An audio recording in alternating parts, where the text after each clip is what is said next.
இது குட்டை நெட்டைன்னு சொல்றது. கண்டுகள் குட்டை நெட்டைன்னு சொன்னாலே உங்களுக்கு தெரியும். பாலையினுடைய மீட்டர் 2 மீட்டர். இது ஏறக்குறைய 3.5 வருஷம் மரம் தான். இந்த மண்ணு இப்ப வளமாகி இதுதான் குட்டை நெட்டைன்னு சொல்ற ரகத்தினுடைய பேரு. இது நாட்டு ரகம் கிடையாது. காய் உரிச்சு எடை போட்டா 3/4 கிலோவுக்கு மேல இருக்கும். அப்ப இந்த மண்ணு உண்மையிலே வளமான மண்ணு தான். அந்த தென்னங்கண்டும் தரமான தென்னங்கண்டு என்பதை நம்ம தோட்டத்துல ப்ரூஃப் ஆகுறோம். இந்த ரகம் குட்டை நெட்டை வகையை சார்ந்தது. இத மாதிரிப்பட்ட தரமான தென்னங்கண்டுகள், இயற்கை உரங்கள், பராமரிப்பு டெக்னாலஜி, கண்டுகள் வாங்கும் போது தரமான நிறுவனங்களிடமிருந்து கண்டுகள் வாங்குறது மட்டுமல்ல, அந்த பராமரிப்புகளையும் சொல்லிக் கொடுக்கிற நிறுவனம் தான் பசுமை பூமி. ஆகையால் இதே மாதிரிப்பட்ட குட்டை நெட்டை கண்டுகள் தேவைப்படுகின்றவங்க நம்ம பசுமை பூமியில சிரஞ்சீவி 2 என்று கொடுத்துக்கிட்டு இருக்கோம்.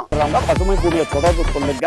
ஆகையால் விவசாயம் பிடித்தா லைக் பண்ணுங்க, விவசாயம் பிடித்தா ஷேர் பண்ணுங்க, விவசாயியும் பிடித்தா சப்ஸ்கிரைப் பண்ணுங்க. நன்றி.